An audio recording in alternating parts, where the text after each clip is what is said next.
What a hell of a show coming your way today, okay? The NBA playoffs are in full effect. I got to talk about that. Giannis might want out of Milwaukee. I got to talk about that. MJ is coming back to the NBA. I got to talk about that.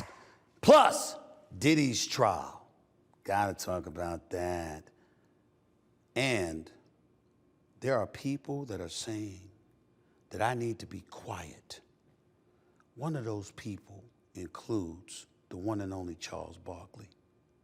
Simple question, albeit rhetorical. When the hell do I listen to people tell me what to do when it comes to being me? I'll address that too. Stephen A. Smith Show in the house. Let's go.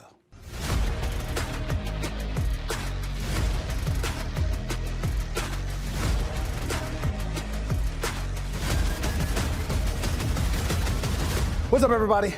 Welcome to the latest edition of the Stephen A. Smith Show, coming at you over the digital airwaves of YouTube and, of course, iHeartRadio at least 3 times a week. As always, I'd like to pause for a moment and thank my subscribers and followers for continuing to support the show, which continues to grow by leaps and bounds every single day. We've eclipsed millions upon millions of downloads over the last few months, courtesy of iHeartRadio. And, of course, we've gone over 1.21 million subscribers over the digital airwaves of YouTube. If it wasn't for your love and support, that would not happen. Please don't think that gets lost in the sauce when it comes to me. I thank you from the bottom of my heart. Keep supporting the show, and I'm going to keep on coming. To continue to like and follow the show, just click the bell to get notified for our newest content, and you too shall consider yourself the latest member of the Stephen A. Smith Show family. And while you're doing that, please, please, please take a moment to pick up a copy of my New York Times best-selling book, Straight Shooter, a memoir of second chances and first takes, now in paperback. Just go to straightshooterbook.com to get yourself a copy. Once again, that's straightshooterbook.com to get yourself a copy. Before I get into some stuff about Giannis, some stuff about the NBA playoffs, I don't know if y'all have heard the news, but the GOAT himself, yes, I said the GOAT, Michael Jordan, not some other dude that all of y'all keep mentioning. Michael Jordan, Michael Jeffrey Jordan. You know that 6-time champion? You understand? You know that 10-time All-NBA first team, or 11-time All-NBA first team, that 10-time scoring champion, that 6-time NBA Finals MVP. For anybody that knows basketball, the guy universally recognized as the greatest to have ever touched a basketball, that dude. The billionaire, by the way, owner of the Jordan brand, that dude. Well, did y'all hear that he is returning to the NBA? Michael Jeffrey Jordan is coming back to the NBA. In fairness, albeit periodically. It's not every week, it's not every day. Michael Jordan will be seen on NBC for their NBA coverage next season. It will be periodical. Nevertheless, he will be coming on as a contributor, somebody that's going to be giving commentary, expressing his opinion, and to use his words that he is fond of saying, he's not trying to be brutal, just honest. And any way you slice it, let me tell you this about Michael Jordan. Obviously, he's somebody that I know, got a lot of love for. I've known him for many years. We talk quite often. And clearly, he's a brilliant basketball mind. How could you not be, being as great as he was? My only suggestion would be to NBC. And that would be, even though this is not something that you would normally take into consideration, I would ask you to do this because I kind of know a thing or two about television and what works with television, and I'm just giving you some friendly advice, even though it's not ESPN or ABC. Instead, it's a competitor like NBC. Number one, you might want to let him smoke his cigars, because the Michael Jordan smoking a cigar is a little bit different than the Michael Jordan that ain't. The Michael Jordan that smoked those cigars gets very, very relaxed. When he's very, very relaxed, he tends to be a bit more outspoken. And that dude, trust me, y'all want to see that brother on television. You want to see that brother on television. And just think for a second, I'm not talking about statistical data that you can analyze, dissect, and refute. If the man is talking to you about basketball, what the hell are you going to say? If Michael Jordan, not that he would, but let's say for the sake of argument, if Michael Jordan was to sit up there and say, that brother can't play, who's going to refute it? If he sits there and says that brother can't close, who you think is going to refute it?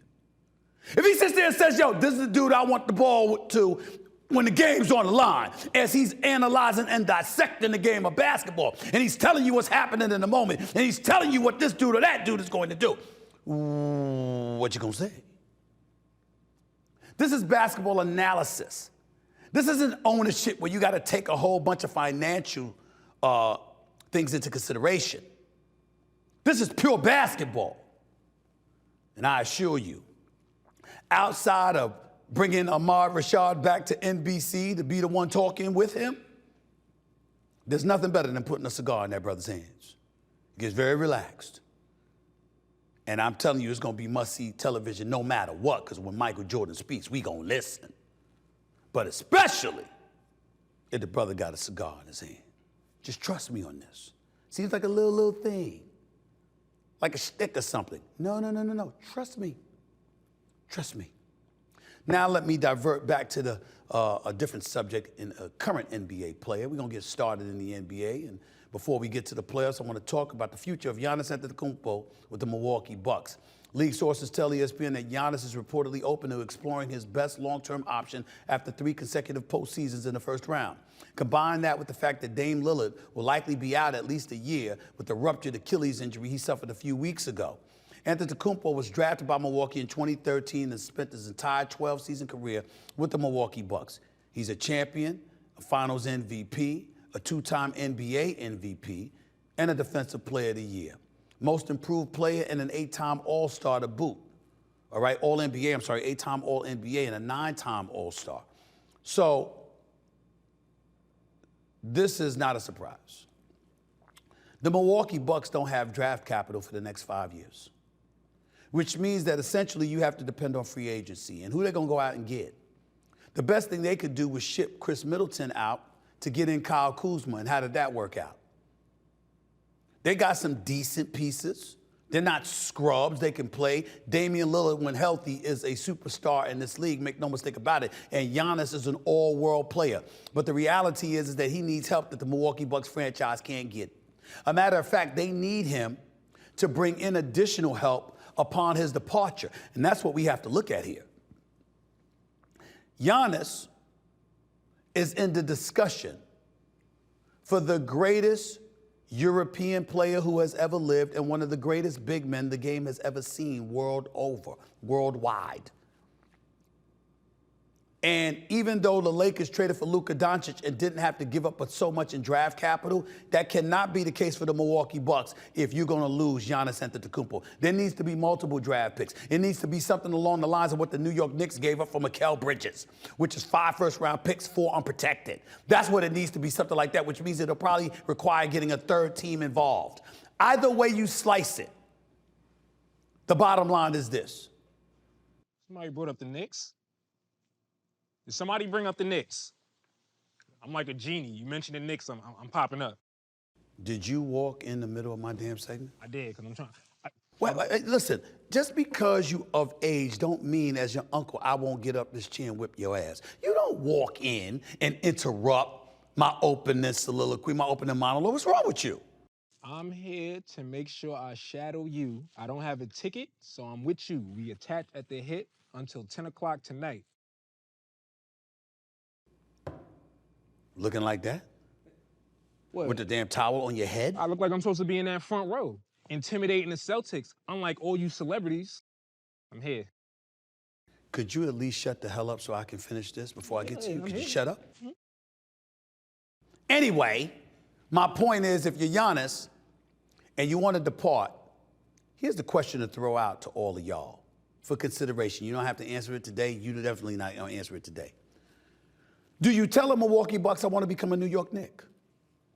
Do you tell the Milwaukee Bucks, I want to become a Los Angeles Laker?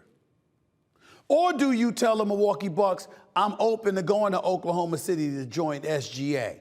I'm open to going to San Antonio to join Victor Wembanyama. What do you do? And De'Aaron Fox, let's not forget him. What do you do if you are Giannis Antetokounmpo? Now, my first order of business would say the New York Knicks. That would be me. It's Madison Square Garden. That's the Mecca. You understand?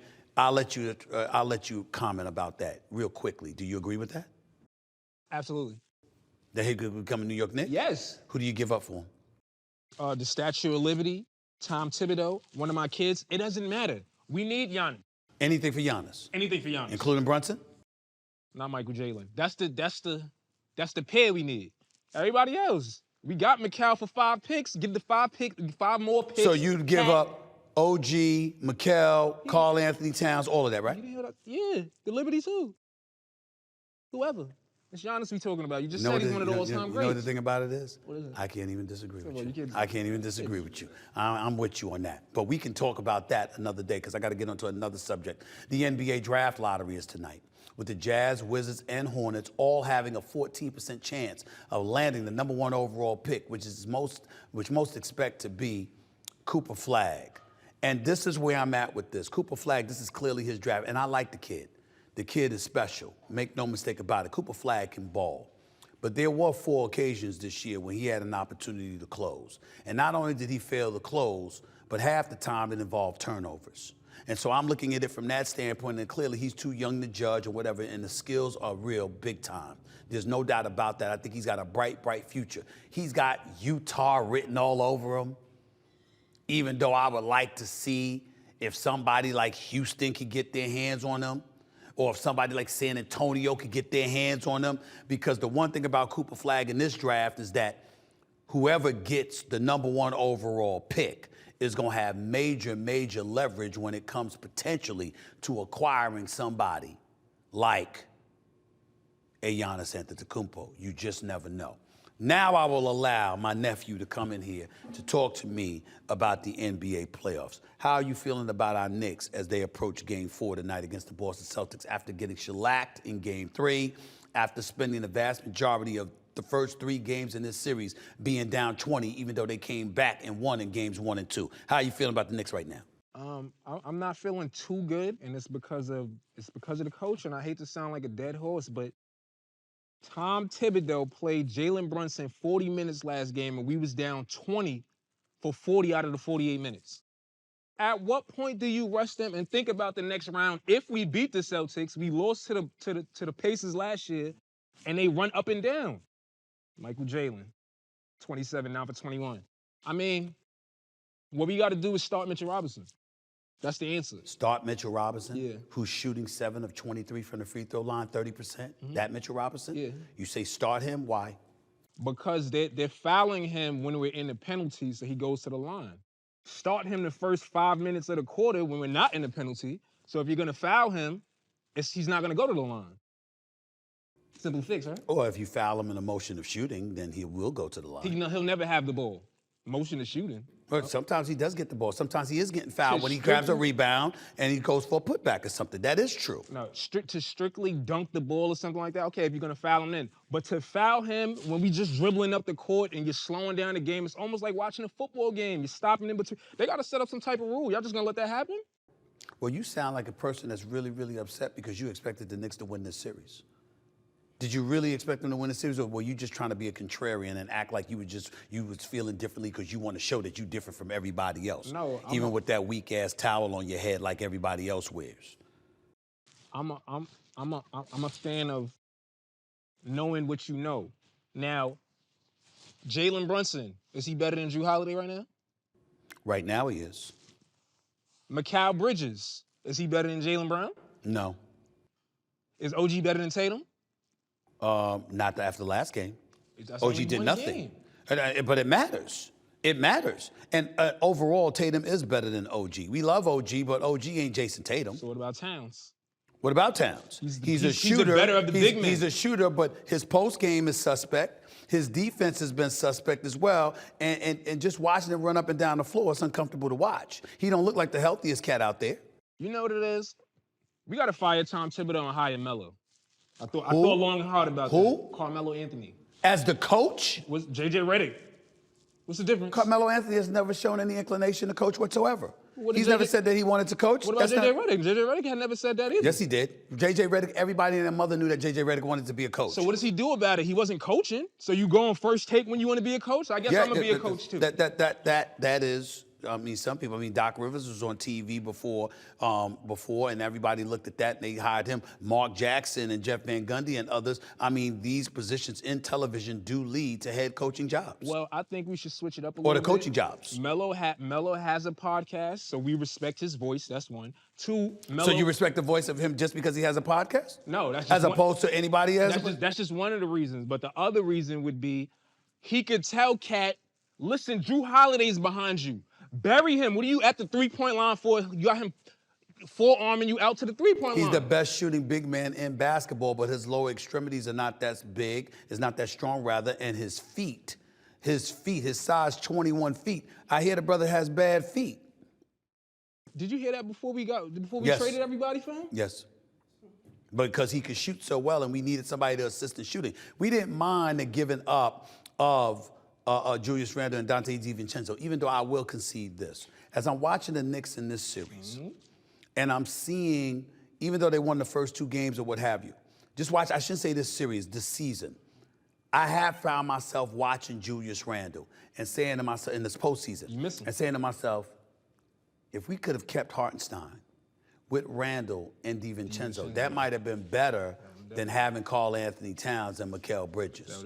That's how I'm feeling right now. That's what it is. You think so? That's what it is. Which means that you have a problem with what Leon Rose did. No, not really. We lost toughness with Julius Randle, which I said off the beginning. We went for talent over toughness. And right now against the Celtics, that's what we need. It's gonna be series where Karl Anthony Towns' talent shines. Hold on.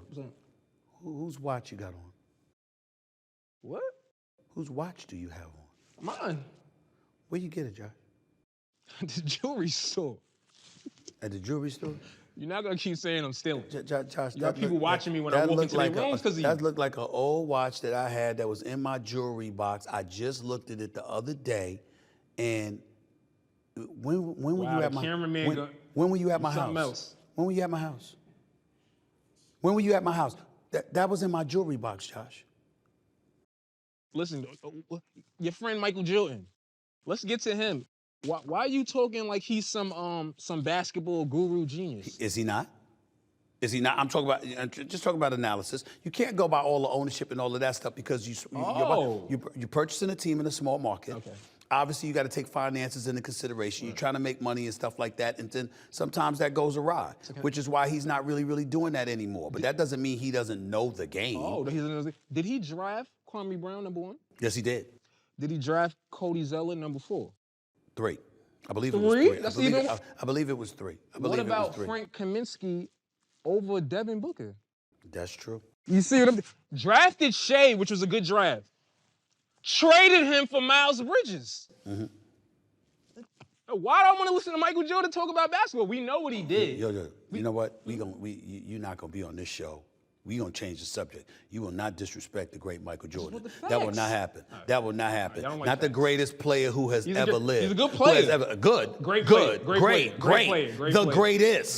The greatest. Let's be very, very clear. Watch your mouth, mind your manners. You know what? You're talking about him one minute, you're talking about your mama the next, who, by the way, is at Disney World right now, enjoying herself, right? Yeah, when's my turn? Sending everybody on trips and stuff like that. Why would you care about that? Why wouldn't you just be thankful that I sent your own mother? Don't you want her to be happy? You think about What About Me. That's the name of your production company. It should be What About Me. That's what it should be. Because that's all you think about. What about me? I sent your mother to Disney World because that's what she wanted with her friends. And instead of being happy for her who works hard, who took care of you and what have you, you thinking about why you didn't get what she has. You're right. I'm glad she's in Disney World. You're right. Hey, Mom. Why are you waving over there for? Camera's right here. Sorry. I mean, you know why? Give your mother some love. Because I really didn't mean it. You didn't really mean to say you're wrong about your own mother? I didn't, because I want to go. My car, it's mad stuff we got to talk about. Like what? So what, Celebrity Row, that's on your mind? Well, as far as today goes, right? The city is looking for me to be courtside. The city. It's not just me talking here. Says who? How do you know this? How do you know what the city is looking for? I'm on the internet. You know what it is? You don't even be on your phone. He only texts people. All of these celebrities at courtside, all they do is text each other, set up business meetings. Y'all not even watching the game. I need to be courtside. Look at Spike. You know what? I'll give Spike credit. He You do definitely understand you're did- not staring into the right camera, right? I'm sorry. I You're keep such an looking at- amateur. You're such an amateur. It's because That's the camera right in front of you. It's called a I'm jib. looking at look at Fat Joe. Look at Fat Joe. No orange on at all. It's a fashion show to y'all. All y'all do is meet up. Look, Tracy Morgan. So what would you call how you're dressed? I look like a player almost. I look like I need to be subbed in. That's why I throw the towel on my head, shades on, just so I can look a little different from the player, or people might think I belong. What would you do if you were sitting courtside? I mean, I wasn't even going to ask this question. What would I do? Before I get you the hell out of here, what would you do if you were sitting courtside? I would make Jason Tatum uncomfortable. How? Using my voice. I'm not texting. I'm not talking to Chris Rock about a movie that we might do next week. I'm not doing none of that. Jason Tatum pulled up to New York in Timberlands. He's disrespectful. Nobody said nothing about him. Good thing I'm a part of the media now, thanks to you. Come on. No? We got bills to pay, and I'm tired of looking at him right now. See y'all tonight. Back I'm on with him. more in a minute. Attached at the hip.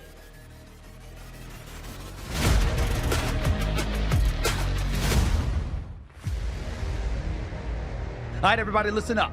With all the big-time sports action that's happening each and every day, the Stephen A. Smith Show wants to make sure you are taking advantage of it all. That's why we've partnered with Prize Picks, the best place to win cash while watching sports. The app is really easy to use. To make a lineup, all you have to do is pick more or less on a few player stats. Choose from any of your favorite players, Luka Doncic, Jimmy Butler, and Zach LaVine, all in the same entry. Then sit back and watch. The list is absolutely endless. You can play Prize Picks in over 40 states, including California and Texas. Best of all, Prize Picks will give you $50 when you play your first $5 lineup. Win or lose, you'll get $50. Just use promo code SAS and download Prize Picks right now. Again, download the app and use code SAS to get $50 instantly after your first $5 lineup. Prize Picks. Run your game. Now let's get to some headlines, or should I say advice from Charles Barkley in regards to me. Barkley, who's a friend and a brother, appeared on Outkick's Don't At Me podcast with Dan Dockish. Dan asked Barkley about the myriad of places I've been seen recently talking about sports, politics, and even acting on General Hospital and recently Law and Order. Here's what Barkley had to say. Take a look at this, please. So I don't want to be on TV more. I want to be on TV less. I don't think that's the Stephen A. Smith method right now. I don't think that's his mentality, Charles. Listen, that's not. As a matter of fact, I was in the studio last night, and I see he's going to be on Law and Order tonight. I mean, he's already on General Hospital. He's already on General Hospital. Now he's going to be on Law and Order tonight. And I was just laughing. I'm like, yo, man, you're starting to be too much right now. Like, you're going to be on CNN, you're going to be on Fox and Friends, now you're on General Hospital, now you're on Law and Order. I'm like, yo, man, knock it off. Stop being on every TV show. Because at some point, people are going to regret. They're going to get sick of you, and you're going to be like, yeah, I probably did too much. But once you do too much, it's too late. And then people don't take you serious. And I think he's got to be careful in that aspect. First order of business, as a forewarning. Anything, I shouldn't say a forewarning, just a heads up. Anything that I say that is critical of Charles Barkley is all in fun. That is my friend. That is my brother. I love him dearly. I always have. I always will. He is as real and as authentic as it gets. And oh, by the way, weeks ago when he was critical of me as it pertained to my response to LeBron James, when LeBron James and I, had our little spiel, Charles Barkley and I spoke on the phone. And what he said publicly is exactly what he said privately. That's my guy. But that doesn't mean I always agree with him. And it doesn't mean that I'm devoid of the right to call him a flaming hypocrite when it's called upon. Do y'all have any idea how many commercials Charles Barkley does a year? he'll tell us too. Have you seen Charles Barkley in 2 commercials? Are you kidding me? Oh, by the way, the cat that you work with at least twice a week during the NBA season is Shaquille O'Neal. Can we count the amount of endorsements he has? How often he's seen everywhere? What new product he's pitching? Did you say that about him? No, you didn't. But when it comes to me, I need to be careful. Oh, by the way, Dan Dockich, slickly brings up, me with politics and all of this other stuff. Wasn't it Charles Barkley who made news for years talking about his aspiration to run for the governor of Alabama? Because that's where he's from before starring at Auburn and all of this other stuff. Wasn't that him? I mean, it just amazes me how people can say some of the things that they say sometimes. It absolutely positively blows me away, okay? Because I'm not the one with commercials everywhere. I'm working. Fox and Friends know that involves early mornings. That's a rare appearance. That almost never happens. That's not accurate. ESPN is the worldwide leader. They have a multitude of outlets. Plus, they put me on their .com sites. Outside of that, you see me occasionally on Sean Hannity, occasionally. You see me pretty much weekly on Chris Cuomo's show on News Nation. He's a friend and he asked me to come on and I come on. Where else have I been seen?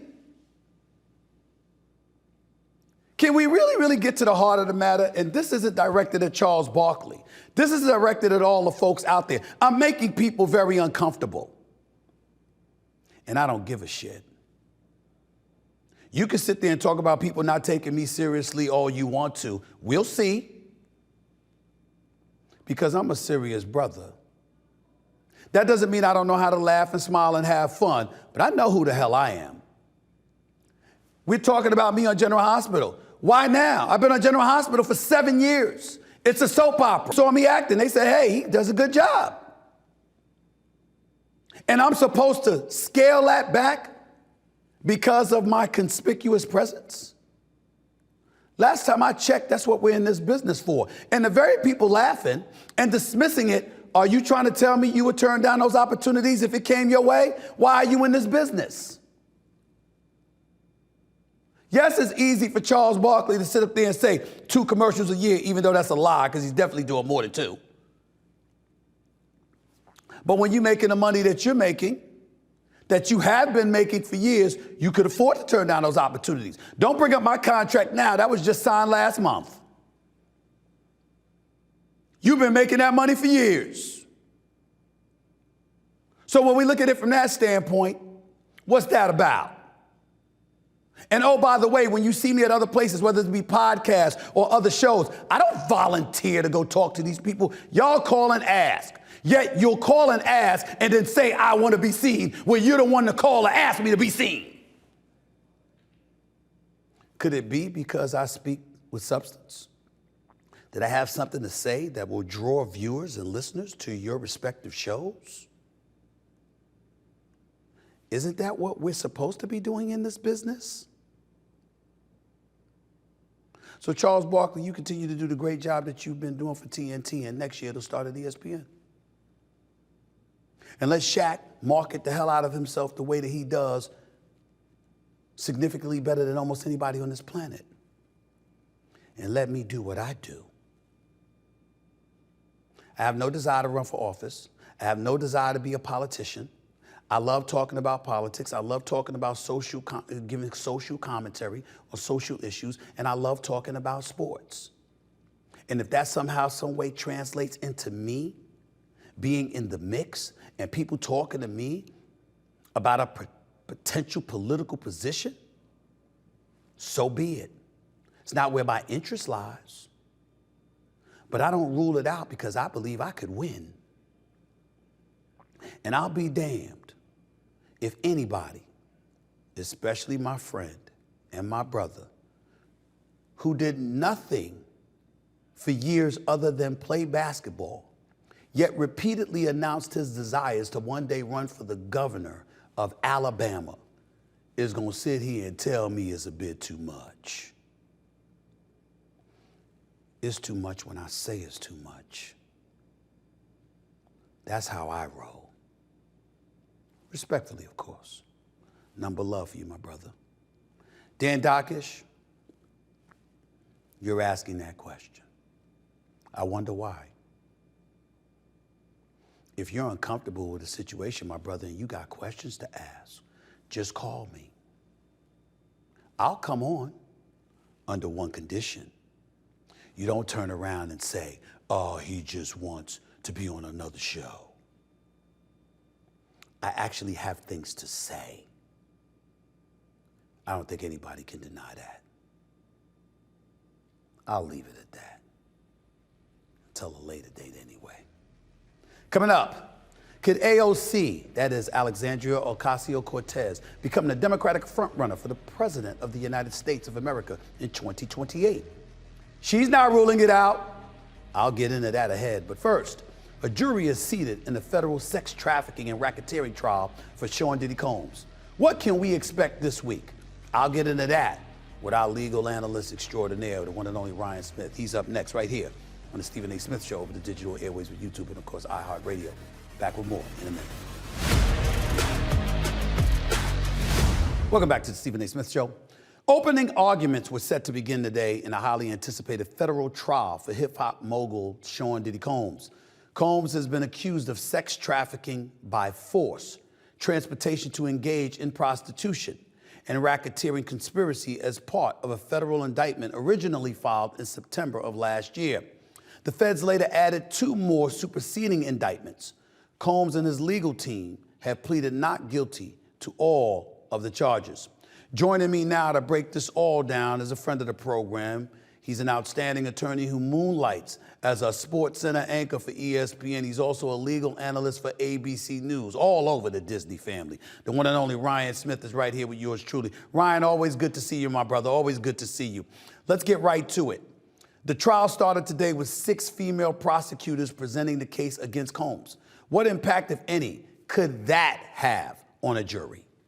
Well, that has a big impact. And the goal of that is not only to use some of the top prosecutors in the land to prosecute the case, but it's also to show that this case is not just about Sean Diddy Combs, but it's about what he did to primarily women.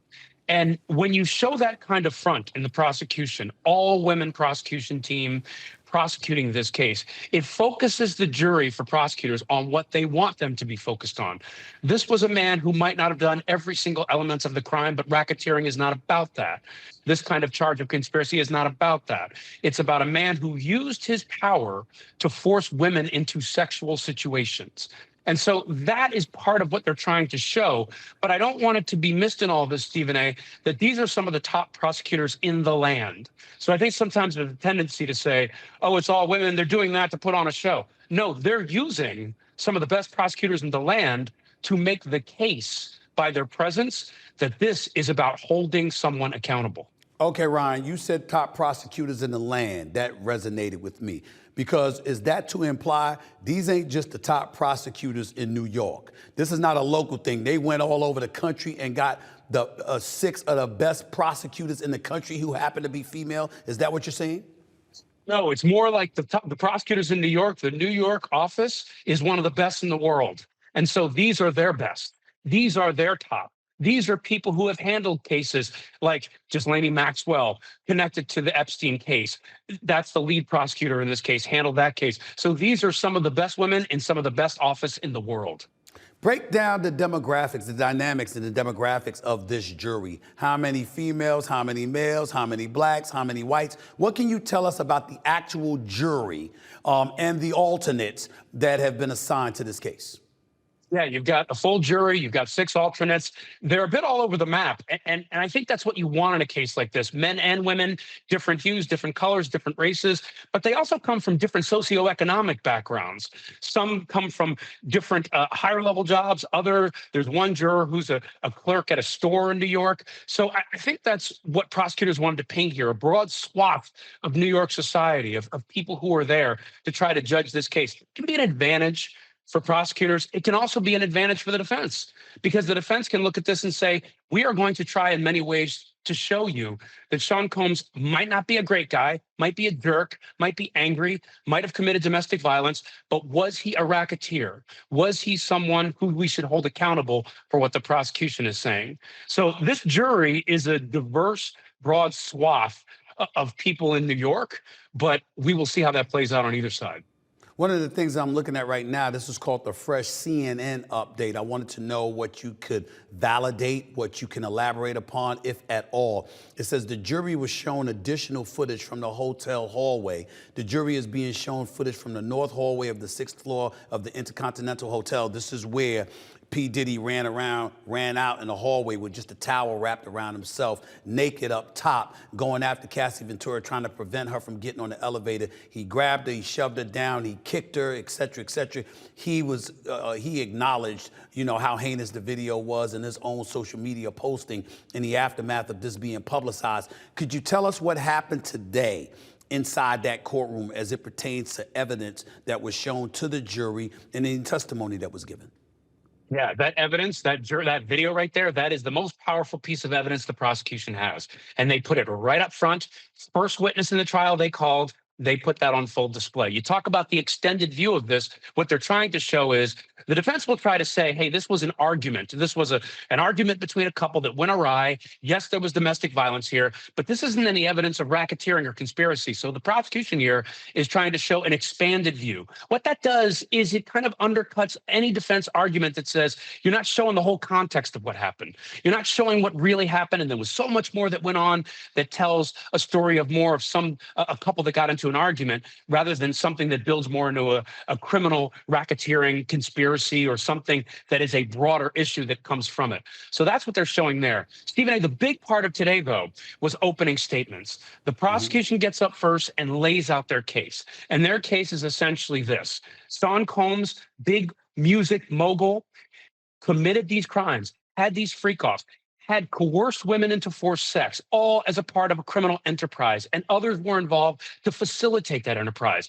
But the defense part of this, they come second, and how they contrasted it, I think, is very interesting. They didn't try to say Sean Combs did none of this. They said, look, he's a bad guy. He's a jerk.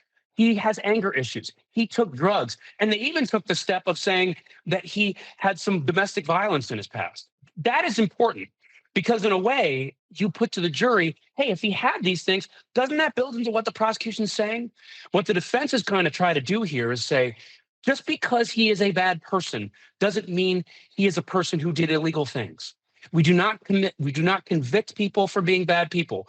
We convict people for doing illegal activities. So was what we're seeing here in this case, jury, is what the defense is trying to say. Was what we're seeing here evidence of a racketeering enterprise, conspiracy, things like that? Or was this a person with anger issues that you or I might have, sexual proclivities that we may not understand or agree with, but are these things that should lead to a conviction in this case? And I think that's a risky thing to do in some ways, but it's what they have to do because they've got a very imperfect client. Let's stick to that word risky that you just threw out there. I would imagine you've surmised and deduced that this is risky because of the times that we're living in. This is not the 90s. This is not the 80s. This is not even the early 2000s. This is a time where domestic violence has really, really come to the forefront of the mind's eye of American citizens and beyond because of the heinous behavior of a lot of people, most of them being men, against women. The Me Too movement, the aftermath of all of that and what have you.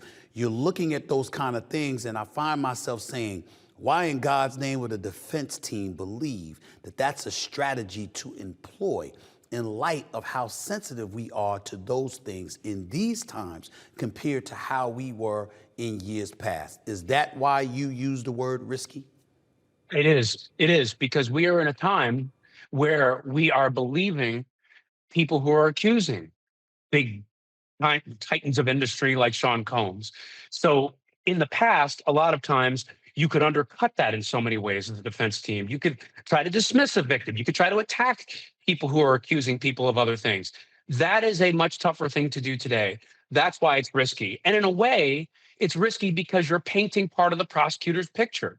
The prosecution is trying to show this was a man who had these freak-offs, did all these, did coerced women into horrendous sexual engagements, all because he's trying to further this enterprise. And then you're getting up and saying, yeah, you're seeing a video. He did do some domestic violence. He did have anger issues. He did take drugs. For example, even the drugs part. If he took drugs, part of the prosecution case is he drugged women to do some of these things. That helps the jury build into the prosecution's case. But you do this because in some ways you don't have another choice. You do this because you know there's a video out there that jurors are seeing today in that courtroom that shows what he did. You see that. There is information. They're going to see evidence in that jury of these freak-offs and things like that. So you know this is the situation. The way you can paint this is to try to humanize Sean Combs to this jury and say, look, I know you might not engage in these things. I know he might live a different life. But just because he lives a different life, would you want someone coming in and saying, hey, you live a different life, so now we're going to prosecute you? I think that's what they're trying to do. But you make the great point, Stephen A. In this day and age, doing that is a tough needle to thread. Because when you do that, you open the door of, well, are we not supposed to believe these women? Are we not supposed to believe what they say Sean Combs did? Are we not supposed to believe what we're seeing on video? And how Sean Combs, in our minds, yes, he could have paid off people at the hotel or done certain things to try to cover some of this up. And isn't that part of the criminal enterprise they're trying to prove? So that's where it becomes risky. Define for our audience the word racketeering and the word enterprise, because those words are thrown out, obviously, as a part of this indictment, of course. But I don't think people understand those two words. When you say criminal, they understand the word criminal enterprise, racketeering. Explain enterprise, explain racketeering for the purposes of these specific charges against Sean Diddy Combs. Okay. That racketeering and criminal enterprise, I think people can look at it as where it started from. Years and years ago, when the government was trying to go after organizations like the mob, it was so tough because in that kind of situation, the person you're trying to accuse of the crime didn't do every part of the crime. So let's say a mob boss ordered a hit on somebody. They might not have done the actual hit. So how do you connect them to that? Racketeering, and when you talk about criminal enterprises, is where the government tries to set up a scenario where they say an enterprise was set up to do the crime. In order to do the crime, multiple people had to be involved, but there was somebody at the top who started the whole thing. So we're going to try to get all of those people to paint the picture of the enterprise and convict the person who started the thing. So in Sean Combs' case, the way it breaks down is to say he set up a criminal enterprise. He wanted to do things like freak-offs and this coercion of women and these abusive things that they're accusing him of. So he set up an enterprise. That enterprise had people going to get the women, had people procuring the drugs, had people paying off people when evidence got out. And then prosecutors can take all that information and paint a picture of an enterprise that was all set up to further Sean Combs's freak-offs or proclivities sexually. So that's how it breaks down. It's almost helpful to look at it like the person you're trying to convict didn't touch every element of the crime that you're trying to convict him of. So you're trying to show that he set up an organization all in furtherance of that criminal purpose. And when you do that, you can get him on that racketeering charge. So we've heard about him being charged. We haven't heard about anybody else being charged. Is that because they can't find these other people? They can't find enough evidence against these other people? Or is it because they're utilizing those people to make the case against him? I would say it's probably part of the latter, which is using people to make the case against him. I would say in some ways, they're probably all these people who are involved in what they see as the enterprise. They got these people in, they tried to see who could flip in different areas. And that's why in this case, everybody should be watching the witnesses that testify and look at the witnesses, if they have any, that relate to people who are in Combs's organization. Those are the people that you're talking about, the people that in some way might have been involved with what they're saying is this criminal enterprise, who are in a sense flipping on Diddy. Now, the other side of it is not being able to find people. I always like to say when you talk about prosecutors in government cases, the key for them is patience. They need to have evidence to win a case if they believe there's a good faith basis in which a crime has been committed. That takes time. Like even in Diddy's case, it took years to try to iron this thing out. So I think sometimes when you think of Diddy's case, you think, well, is there going to be another star coming next month or the month after? I think for them, it's about let's prosecute this case. And what we learn here, if we can use that for other people, we will do that. But we need to preach patience because just like in Diddy's case, if we do not have all our ducks in a row, then you are not going to get a conviction. And if you don't get a conviction, it becomes harder to bring other cases like this where you think crimes have been committed. Any idea how long you anticipate this trial going?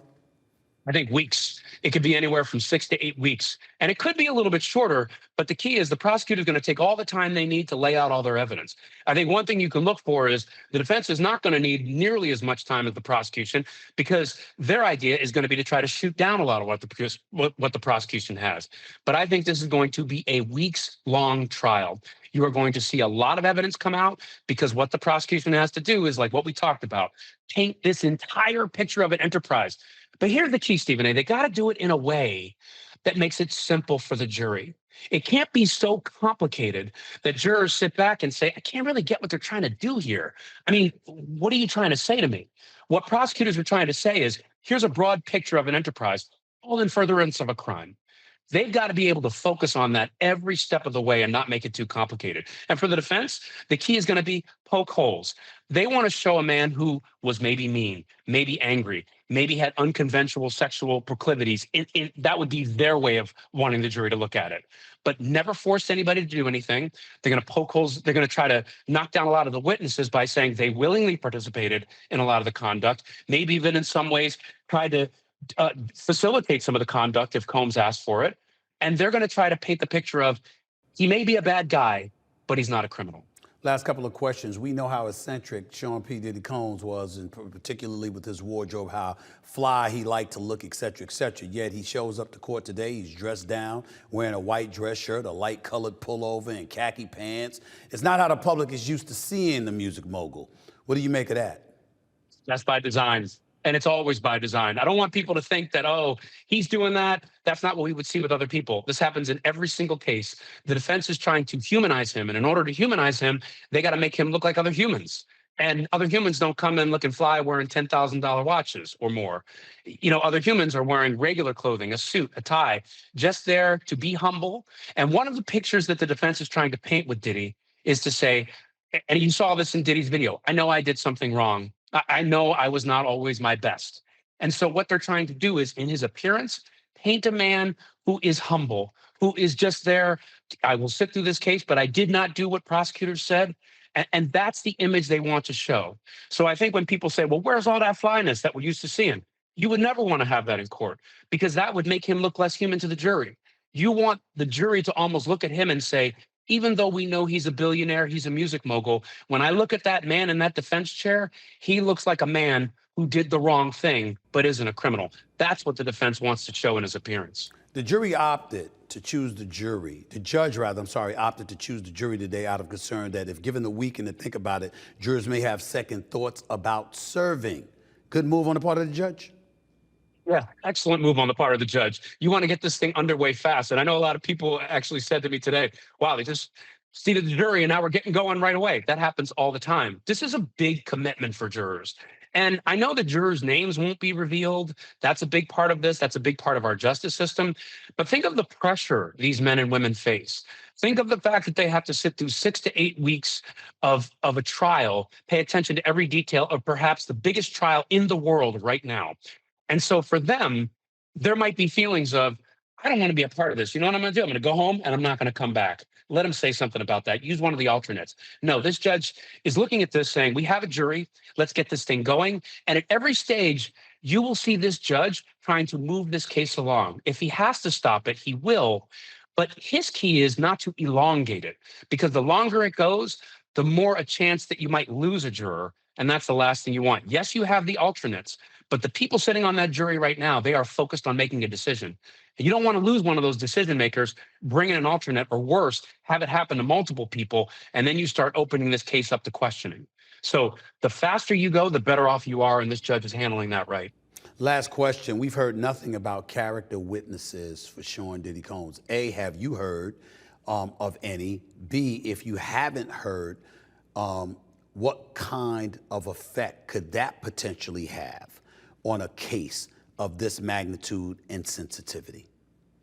I have not heard yet, but I think it could have a huge effect. The question is, who are those witnesses and what do they say? Now, if they use a character witness, if the defense decides to go that way and use a character witness that's a member of his family, you have a jury looking at that person and you say, many juries might think, well, that's self-serving. You know him. You want to get him off. You're going to say nice things, of course. The question would be, do you have character witness who in some way could transcend that for jurors and make them think, hey, this is somebody who I wouldn't expect to say this about him, or somebody who I believe and support everything they say. And here they are saying that Diddy is not guilty of the things that the prosecutor is trying to prove here. So it's always a little bit of a risky proposition with character witnesses, because if it just seems self-serving, then the jurors are starting to hear witness after witness, especially if you have multiple ones, and they're saying, well, what are you doing here? You're just telling me like what I expected you to tell me, which is he's a great guy, he shouldn't be convicted. And the more you hear that, the less you believe the defense's case. So I think in many ways it's going to be a tough road to hoe for these defense attorneys, because you want somebody to bolster Diddy, but at the same time, the more you have somebody who's in his corner, the more you open yourself up to jurors saying, can I really believe these witnesses? One of the best in the business, legal analyst extraordinaire Ryan Smith, right here with Stephen A. Smith on the Stephen A. Smith Show. Appreciate you, buddy, man. Thank you so much. You know I'm going to call you back because I want to hear more of what you have to say as you continue to monitor this trial. Thank you so much. Anytime, man. I'll have my eye on it. All right. Coming up, the White House de-escalates the trade war with China. And could AOC, as in Alexandria Ocasio-Cortez, be the next Democratic nominee for president? I'll get into all of that up next, right here on the Stephen A. Smith Show. Don't go away. Welcome back to the Stephen A. Smith Show. Now let's get to Washington and an early look at the race for the White House in 2028. According to the Wall Street Journal, sources close to AOC say she isn't ruling out the possibility of a presidential run. The Democrats suffered major losses in the November election, as everybody and their grandmama knows, and the party is frankly struggling to find a strategy to take on President Trump and his policies. AOC, who is 35 years of age, has emerged as a leading voice for Democrats, but some within the party are concerned she'll turn off centrist voters who are needed in the swing states that Trump swept in November. For the record, they are absolutely right. She will turn off centrist. I am not casting any aspersions on this young lady. I think that if you are a Democrat, if you are a leftist who rails against the system, who believes that free market capitalism, spearheaded by billionaires, is not the way to go, if you believe that not enough attention is being paid attention to the desolate and disenfranchised, if you believe that higher taxes is the way to go, that a focus shouldn't be on securing the borders. If you believe those kind of things and that's where you stand ideologically, AOC is your candidate. No doubt about that. Here's what I will say to you. I have no questions about her heart and the place that it is in. I think that anyone that she represents knows that she's a fighter. She's a fighter for the impoverished. She's a fighter for urban America. She's a fighter for union workers and things of that nature. I get that part. I'm just talking about whether or not it's a winning strategy.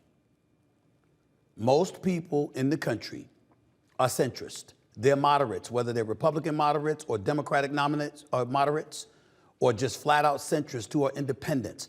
That's most of the American population. They are not MAGA right, and they are not progressive left. She clearly is.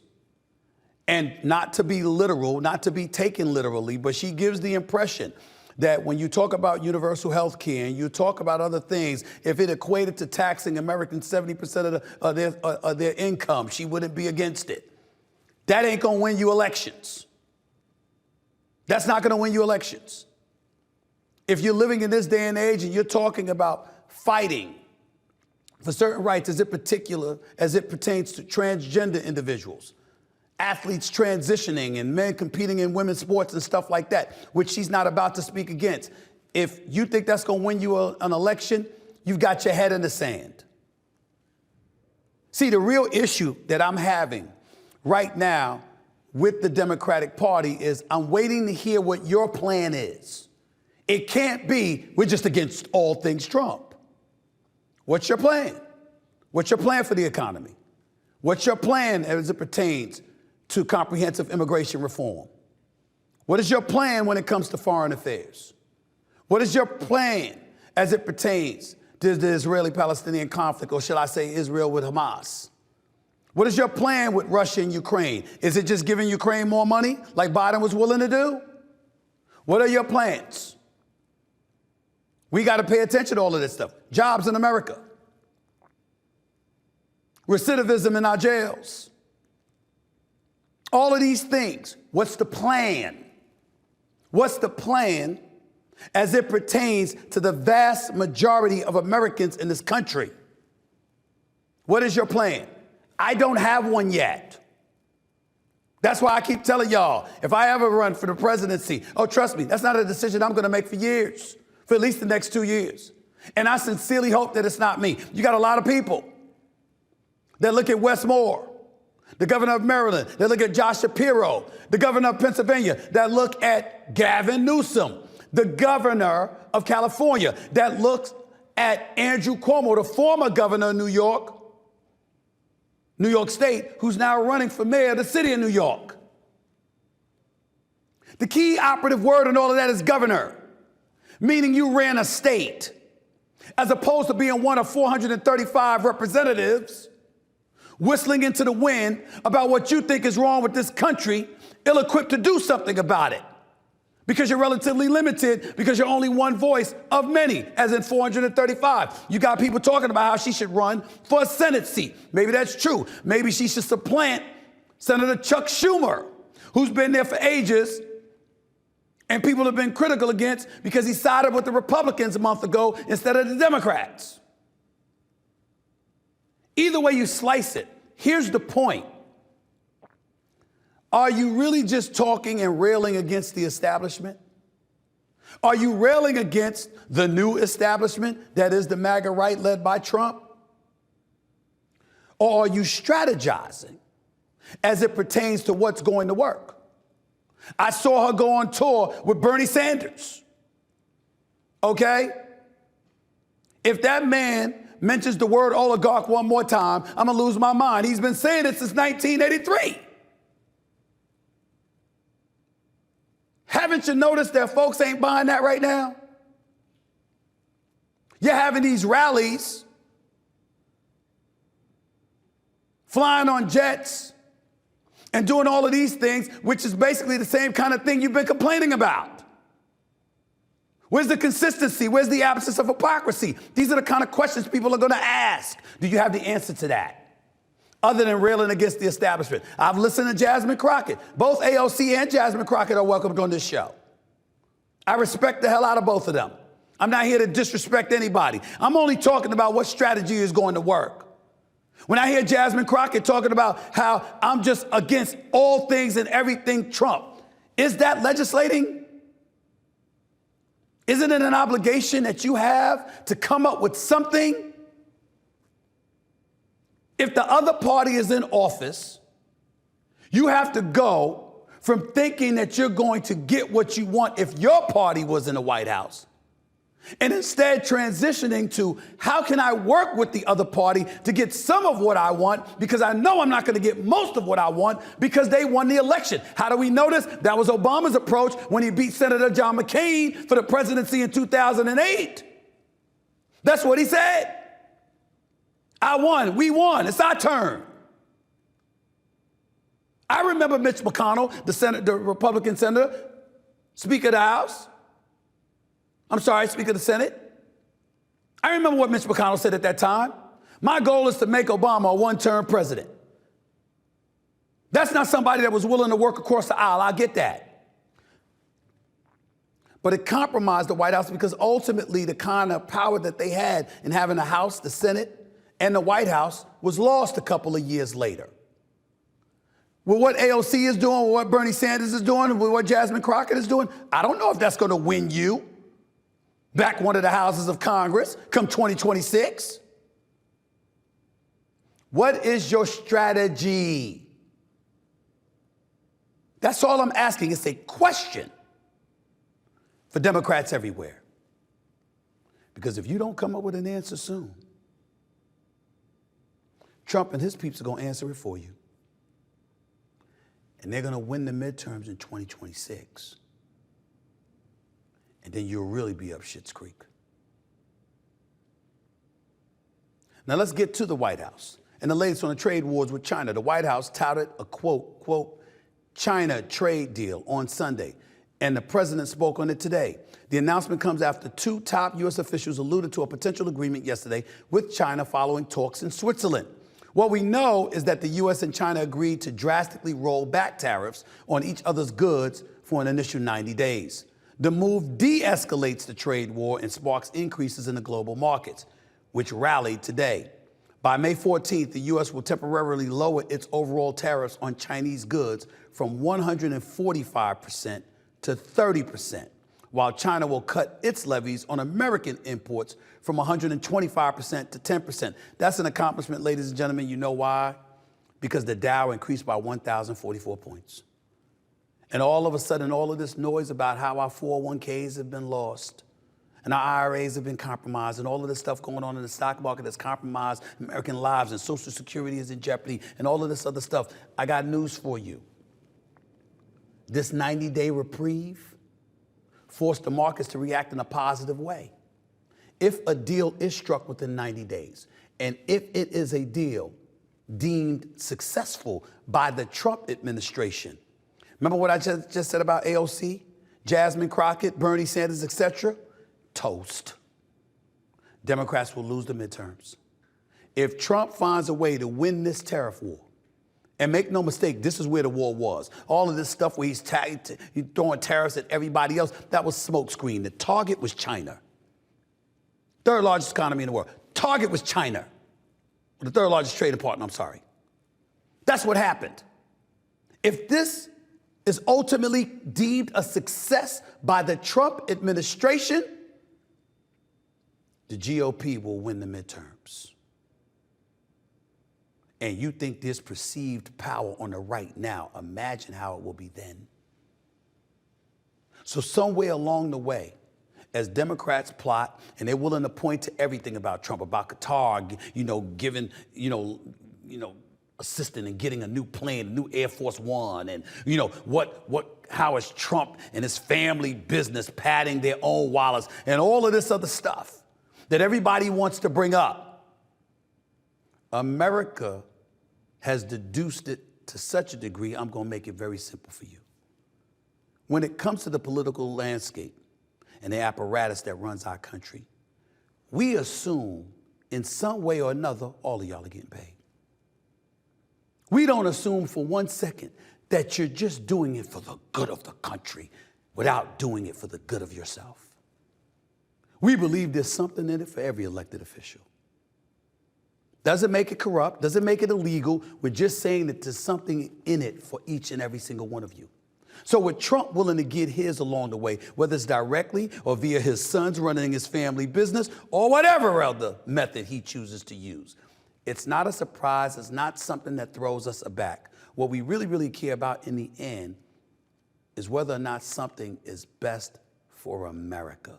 And there's substantial evidence that proves it. Not just lip service, not just pledges, not just guarantees, but actual acts in writing that shows the nation stood to benefit. If that happens, the GOP wins the midterms. And the Democratic Party, as we know it, will be eviscerated.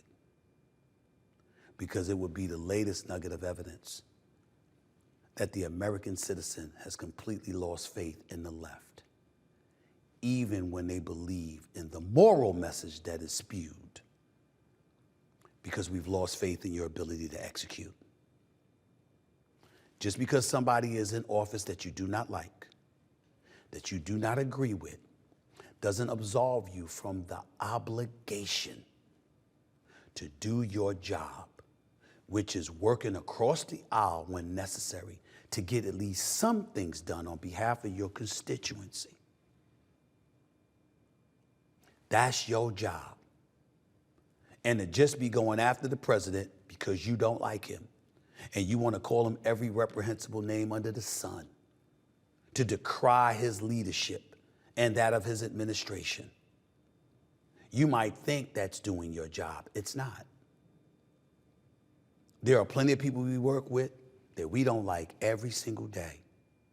But when it comes to getting it done, whatever it takes to get as much for your base, your constituents, is what you're supposed to be doing, as opposed to having built-in excuses about your disdain for somebody else as to why you can't get it done. That is not what's supposed to be happening. And the Democrats would be very, very smart to recognize that. Again, I've had a slew of Republicans on this show.